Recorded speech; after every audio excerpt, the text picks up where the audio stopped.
Ever feel like international relations are less about, you know, grand strategy and Yeah. more about, well, high school drama, but with nuclear codes? Or maybe like a really messy breakup, but with your favorite apps, where a whole country just decides to block its exes. Exactly. Today on The Deep Dive, we're plunging into two stories. They're distinct, but they're also weirdly connected, and they perfectly illustrate this wild new world we're in, showing how digital platforms are just fundamentally reshaping global power. Sounds fascinating. What have we got? Okay, first up, we're diving into what I'm kind of calling the geopolitical rom-com. It stars Donald Trump and Narendra Modi. It's this whirlwind story, shifting allegiances, surprising bromances. Today's sulk can literally become tomorrow's selfie. Driven by ego, I bet, and that digital megaphone. Oh, absolutely. Then we'll pivot, like, completely, to Nepal's recent great social media breakup. hmm I mean, this was a really bold move. An entire nation just ghosted major global platforms. Facebook, Instagram, YouTube, X, gone. Wow. Just pull the plug. Pretty much.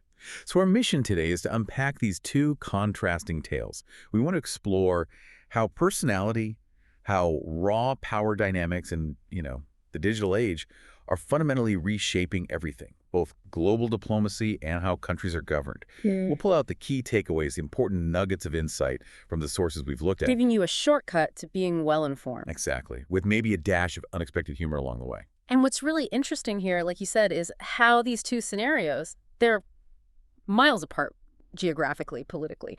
One embraces the digital chaos, the other just shuts it down. Complete opposites. Right. But they reveal these common threads hmm about control, communication, public perception. We'll be asking some big questions. Like, how do leaders skillfully use, or in Nepal's case, severely restrict digital platforms, to project power, shape the story they want told? hmm And what do these two stories, so different but equally compelling, tell us about where we're headed? This interconnected world that also feels increasingly fragmented. Yeah, the fragmentation piece feels really key. It is. These aren't just isolated incidents. They're like snapshots. Snapshots of how governments, how individuals are grappling with this paradox of connection.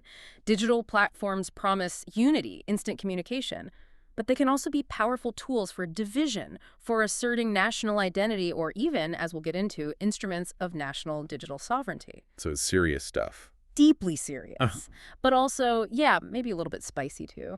The geopolitical rom-com. Trump, Modi, and the art of the U-turn. Okay, let's dive into this geopolitical rom-com, and we start with a scene that honestly feels like it's straight out of reality TV, or maybe a political thriller. Set the stage for us. Our sources paint this picture. Donald Trump, he's at Mar-a-Lago, right, scrolling through X, formerly Twitter, late night maybe, and then he sees the photo. Uh-oh, what photo? It's Indian Prime Minister Narendra Modi, someone Trump sees as, a close ally, and he's smiling, shaking hands with Chinese President Xi Jinping. Ooh, okay. I can see how that might land badly. Land badly. Our sources described his immediate reaction as a full-on meltdown. They paint this picture of his face turning, and I quote, redder than a Maggie hat in a chili eating contest. That's quite the image. Isn't it? And his perception, it wasn't about diplomacy. It was personal, visceral, betrayal. He apparently said, Modi in China, that's like seeing your ex dancing with your arch nemesis at prom. Disloyal, sad. Wow. Prom analogies in geopolitics. Our sources even say he muttered this stuff to his gold-plated bathroom mirror. You're kidding. Nope. And it just powerfully highlights his really personalized view of international relations. It's less chess match, more, I don't know. Tinder for world leaders, as one source put it. Exactly, where it's all about personal loyalty, emotional connection. It's theatrical, almost operatic. A photo triggers this huge emotional public reaction. Blurring the lines between personal feelings and actual state policy. Totally. What's really fascinating and maybe a bit baffling about this style of diplomacy is how fast that emotion can just flip. Right, because what happened next? Well, just days later, according to our sources, Trump does a Fox News interview. Yeah. And the script completely flipped. He goes from being this sulky, betrayed ex to, well, a smitten schoolboy, showering Modi with praise, like really effusive praise. What did he say? Called Modi a tremendous guy. Said he had more energy than Sleepy Joe on 3 Red Bulls. Classic Trump line there. Of course. Declared his love for India, great country, tremendous country, and then credited Modi with making India great again. Oh, he didn't. He did. But then he caught himself like, wait, that's mine. But he's a winner, folks, a real winner. Unbelievable. The whiplash. The praise, as one source put it so vividly, poured out thicker than ketchup on Trump's infamous well-done steak. Oh, man. And this sudden turnaround, this bromantic energy, as the sources called it, insiders apparently saw it as Trump's unique way of building the biggest, most beautiful wall. Well, with compliments this time. Exactly. Made of compliments, not concrete. The real insight here isn't just the U-turn, it's the performance. It's performative diplomacy, where the leader's brand, the public narrative, becomes just as critical as, traditional policy papers. So for certain leaders, international relations is basically a real-time PR campaign. Precisely. Driven by public sentiment, personal feelings. It makes you ask, doesn't it? How much of that sudden praise was genuine? How much was just calculated? Yeah, a strategic move for maybe domestic reasons or something else entirely. And what does that kind of public display do to the stability of international relations? Stuff usually built on more formal, predictable protocols. What's your take? That's such a sharp point about performative diplomacy. It really does force you to constantly question the why behind the what. And it's fascinating to see how other countries react, how they adapt, or even play along with this very personalized style. Like India, in this case. Exactly. India's External Affairs Minister, S. Jaishankar, he stepped up and, according to our sources, delivered a response with such flair it could make a Bollywood director jealous. Really? Yeah, they described this press briefing that looked one Bollywood dance number short of a full musical, just pure diplomatic wit. Okay, I need to hear this. Jaishankar quipped, "We appreciate President Trump's kind words. After all, who else could turn tariffs into tango?" Nice. He went on. India and America together, unstoppable, like chai and biscuits, or Trump and Twitter rant. Oh, that's brilliant. Did the press laugh? Our sources say the press corps erupted in laughter and added, "Somewhere in Washington, Sean Spicer broke into a cold sweat." Perfect. Just perfect. But it wasn't just a clever line, right? It shows India's really sophisticated, adaptable approach.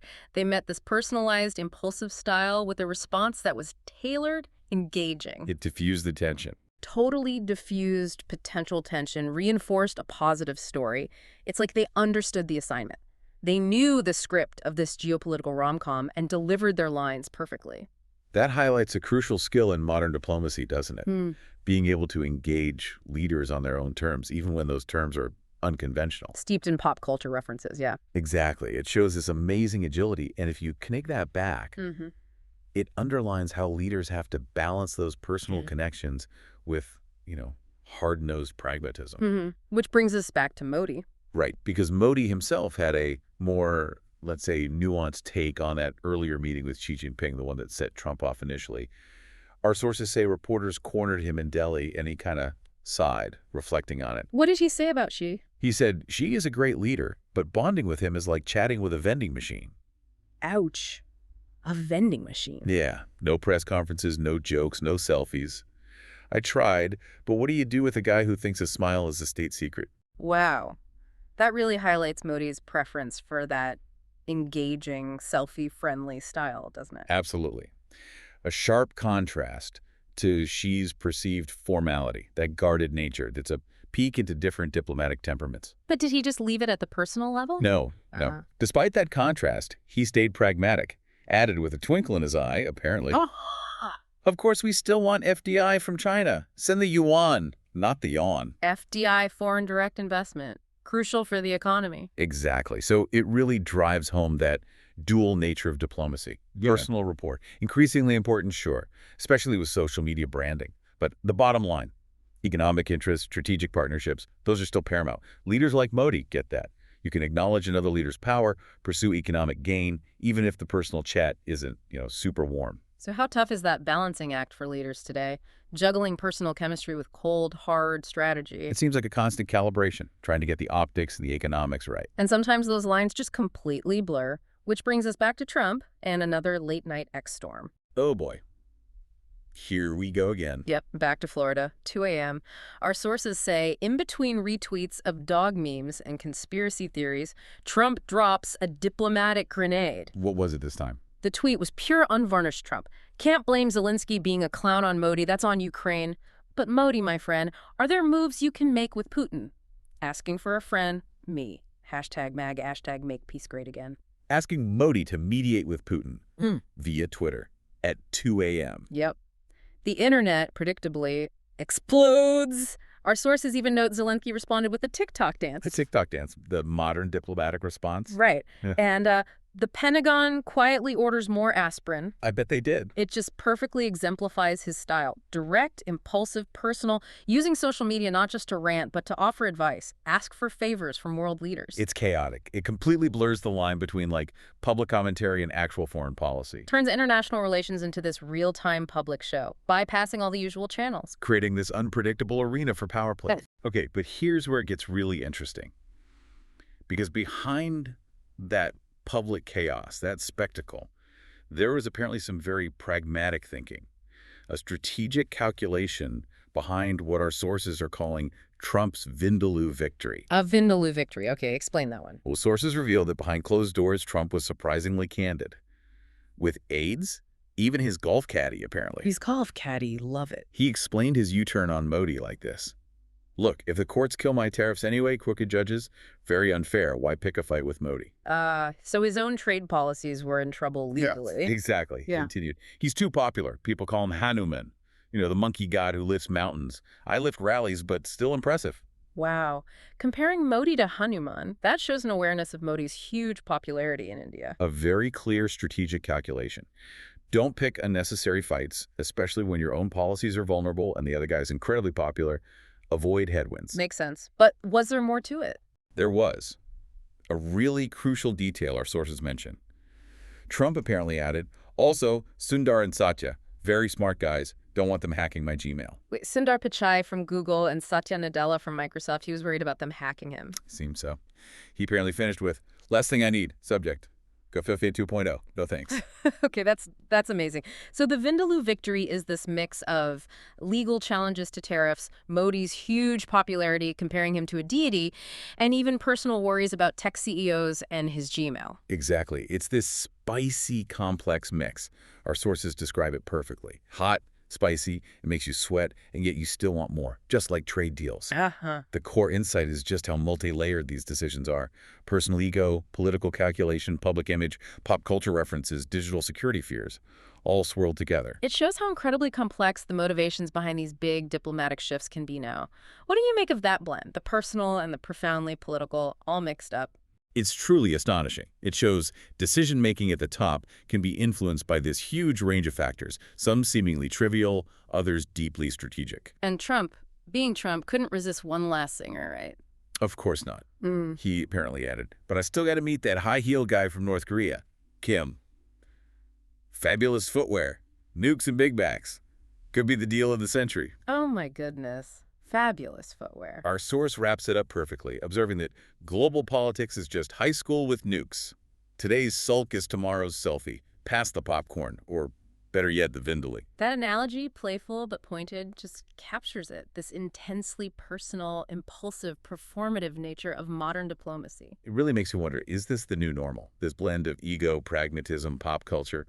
Or is it just a phase tied to specific personalities and this digital moment? A huge question. So, okay, we've looked in detail at how leaders use social media, personal style, navigate global relations, turn diplomacy into this public show. Right, leveraging the platforms. Yeah, but what happens when a government decides these platforms aren't tools, they're the problem?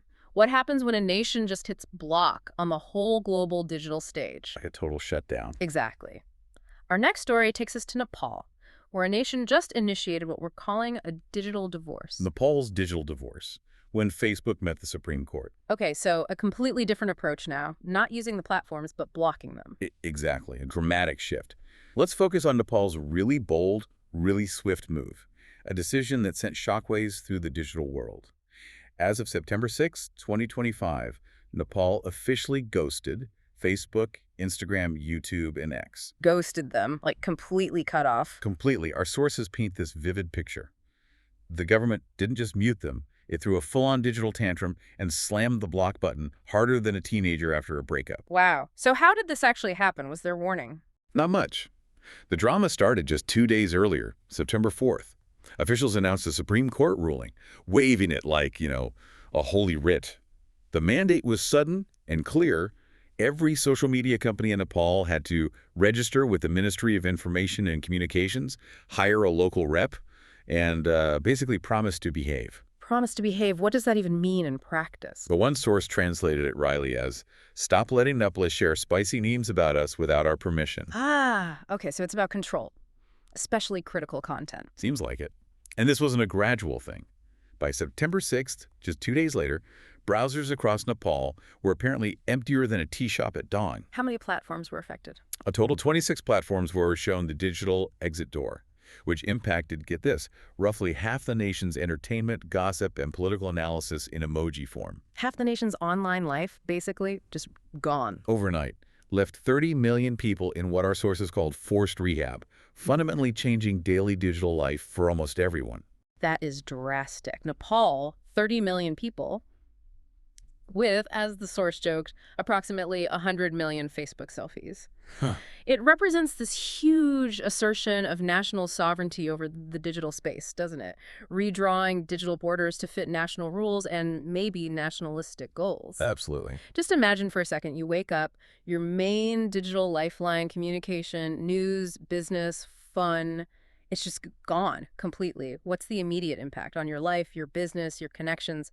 The abruptness is what's really striking. It's almost unthinkable, right? Like sudden collective digital silence. Yeah. So let's dig into why.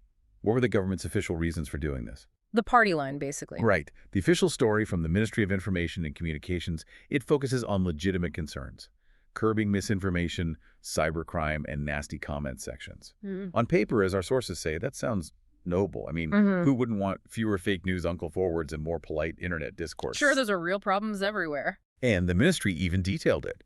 No more viral news like there's a tiger in Mama's village, presumably fake news, and a promise that hacking will decrease, although everyone's password will still be 12345. Haha. Okay, maybe a bit optimistic on the passwords. Maybe just a tad. But while those concerns misinformation, cybercrime are real, critics point to the timing. Ah, the timing. What's going on? Well, with significant elections looming, many suspect the timing smells fishier than Khafra's lakeside trout. They think it's less about public safety and more about, well, censorship. Censorship with extra steps, as the source put it. Exactly.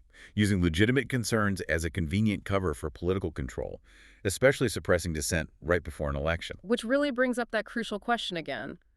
When governments restrict information, how do we tell the real reasons from the justifications? It's tough. And our sources strongly suggest there is a deeper motivation here. More personal, more political. Apparently, Facebook already allowed monetization in Nepal, which implies some kind of registration or understanding was already in place. So maybe the core issue wasn't money or even general cybercrime. What was it then?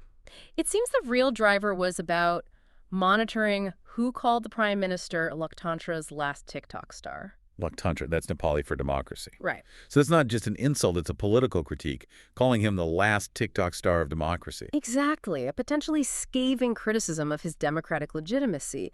And this points to a directive aimed squarely at protecting leaders' self-respect. Protecting their feelings, basically. Pretty much. By making memes or critical content about the PM basically unconstitutional, our source jokes, okay, not in the Constitution yet, but it will be. Wow, that shows the immense personal ego involved, even in huge national policy decisions. It really does. How easily a leader's image or perceived slights online can trigger massive government responses. We've seen it historically, haven't we? Information control is a tool for political stability, especially around elections. It's a direct challenge to free expression, where even a meme is seen as a threat.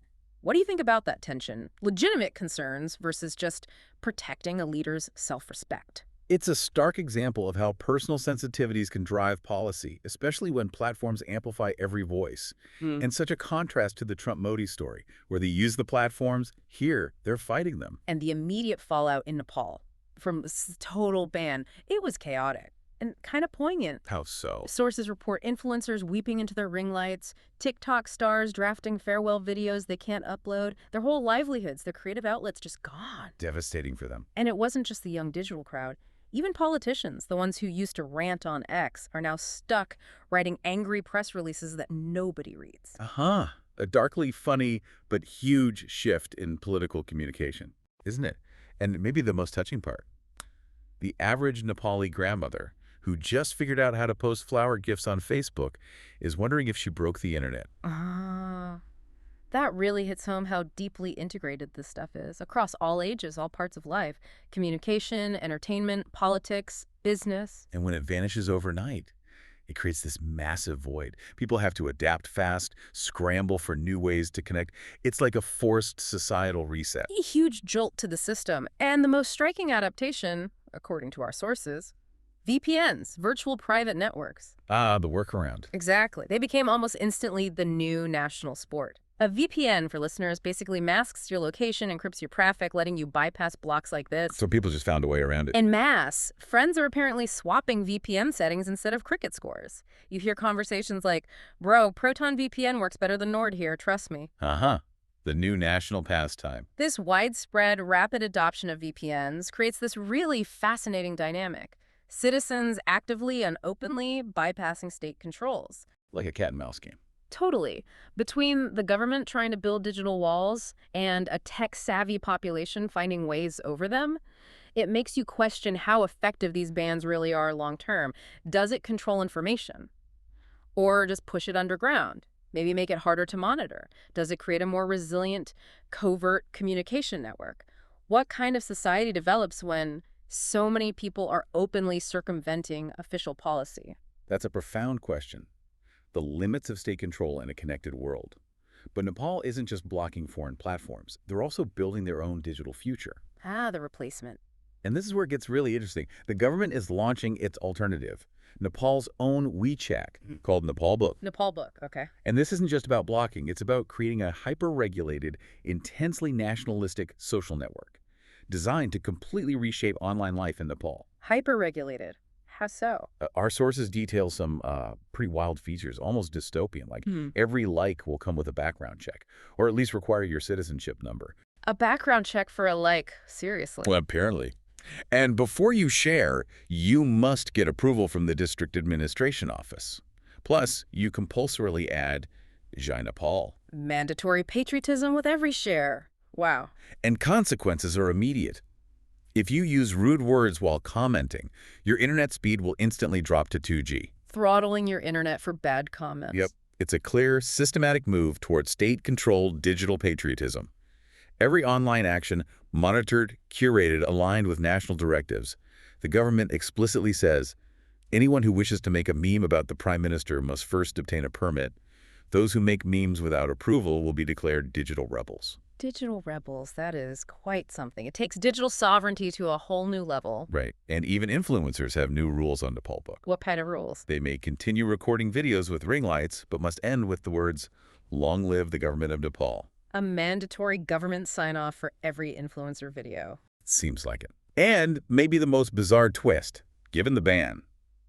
Our sources say, children will receive VPN training as part of the school curriculum. Wait, what? They ban global platforms but teach kids how to use VPNs to bypass bans? That's paradoxical. Isn't it? And the final touch, a mandatory prime minister is great. Sticker required on your digital profile. Good grief.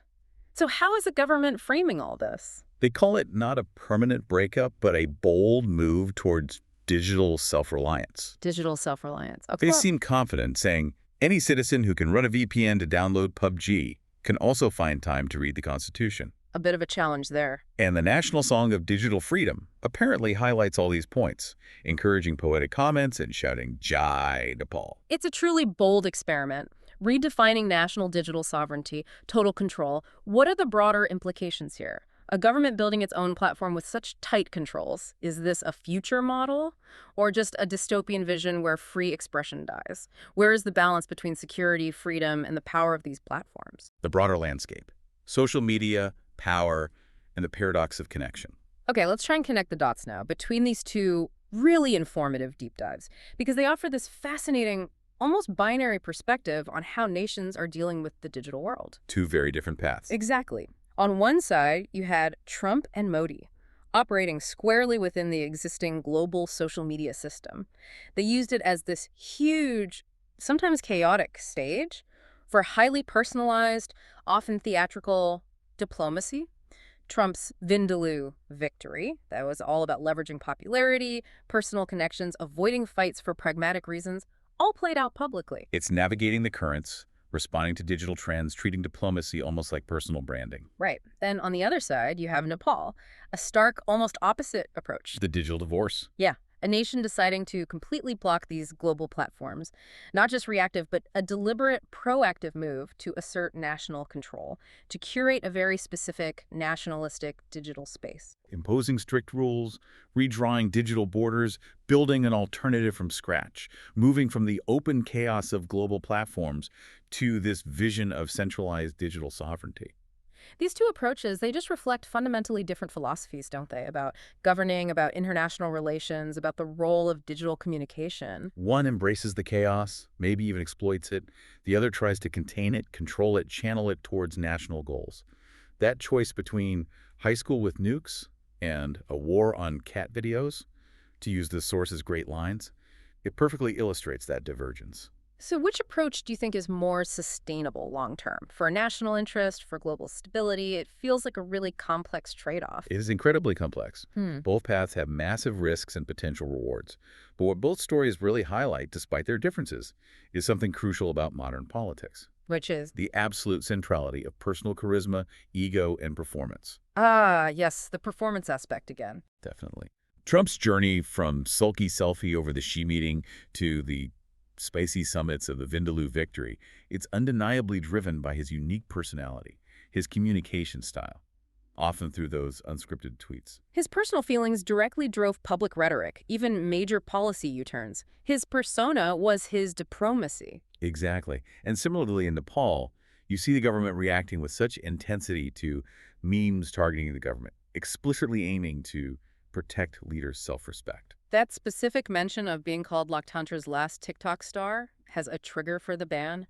It shows how incredibly sensitive leaders are to their online image. And how easily perceived personal slights, even just a meme, can escalate into drastic nationwide policy. Their online perception becomes tied to their authority, to state stability itself. It's a deep concern for how they look online. And social media just amplifies all of this, doesn't it? It turns leaders into TikTok stars or characters in a geopolitical rom-com, as our sources put it. The online image, the narrative, can easily overshadow actual policy details. Personality becomes this critical, sometimes volatile, part of political power. Modi preferring selfies over vending machine chats with Xi illustrates that desire for relatable connection too. Whether it's late-night tweets or strict digital controls, leaders are acutely aware of their digital footprint, how it shapes perception. This constant performance, it demands that we, as citizens, get really good at telling genuine policy apart from political theater. A task that's getting harder every day. Mm. How has social media changed your expectations of leaders? Do you find yourself more engaged or maybe more cynical because of their digital personas, whether curated or totally unfiltered? That distinction between policy and theater, it's not just vital, it's incredibly hard to make sometimes. And it leads us right to the big final question of this deep dive. The future. Yeah. What does all this mean for digital borders? For global connection? Nepal's move creating its own internet ecosystem, declaring digital self-reliance, it's not happening in a vacuum, is it? No, our sources definitely highlight this. It mirrors a global trend. Governments everywhere wanting to flex regulatory muscles show that borders are not just lines on a map anymore, even online. From India's data laws to the EU's digital regulations, our sources say everyone wants a piece of Zuckerberg's lunch. Uh-huh. Yeah. This big push towards national digital sovereignty nations wanting more control over online content, citizen data, the platforms themselves, it fundamentally challenges that idea of a truly global open internet. It's a direct response to the perceived power of big tech, mostly U.S. companies, a reassertion of state authority in the digital sphere. It really changes what connected means. So where does that leave us? Well, it raises these huge questions about the future. Are we heading towards a splinter net, a fragmented web of national internets with different rules? Or will global platforms adapt, find ways to coexist with all these different demands, maybe leading to a sort of balkanized but still connected digital world? And what are the long-term consequences? For free speech, for economic integration, cultural exchange, what does connection even mean then? Exactly. Will Nepal book actually work, create this new digital patriotism? Or will VPNs just always be the national sport, constantly dodging state control? As you, the listener, think about these stories, the embrace of chaos versus the assertion of sovereignty, how do you see that balance shifting between national security, individual freedom, and the massive power of global tech? What kind of digital future do you want? Outro. Wow, what a truly illuminating deep dive that was. From that geopolitical rom-com Trump and Modi's Vindaloo victory, this spicy, hot, ultimately pragmatic play where personal stuff just blurred completely with high-stakes diplomacy, Like a fascinating mix. to Nepal's really dramatic digital divorce and the birth of Nepal book, this visionary maybe, but definitely hyper-controlled experiment in digital patriotism. We've really seen how profoundly social media is reshaping our world. No question. The way leaders engage embracing the chaos or banning it, it has huge lasting implications for how power works, how stories get shaped, how nations interact. Yeah. We've explored this fascinating, sometimes bewildering mix of personal ego, national interest, and the immense, just pervasive power of these digital platforms. It really reminds you in this connected but increasingly fragmented world, that line between personal antics and profound political consequences. It's just blurrier than ever, almost non-existent sometimes. Mm-hmm. We saw how a leader's personality can drive huge diplomatic shifts, and how a nation's desire for sovereignty can lead to completely rebuilding its digital landscape. It makes you wonder, doesn't it? What does well-informed even mean when the information landscape itself is this constantly shifting battlefield, where narratives are fought over, controlled, sometimes totally remade? That's a heavy question. So, as you, our listeners, reflect on these two powerful, contrasting stories, what really stands out to you from these deep dives? How do you think leaders will keep adapting or maybe fighting against this evolving digital landscape, especially when the stakes are so incredibly high? National sovereignty, economic prosperity, international relations, it resonates way beyond just the headlines. It really does. And here's a final thought to leave you with. As governments declare war on cat videos and leaders turn diplomacy into this unpredictable reality show, what happens to the serious, often really painstaking work of governing? And ultimately, whose internet is it anyway? Is it the platforms, the people's, or the states? Something truly compelling to mull over until our next deep dive.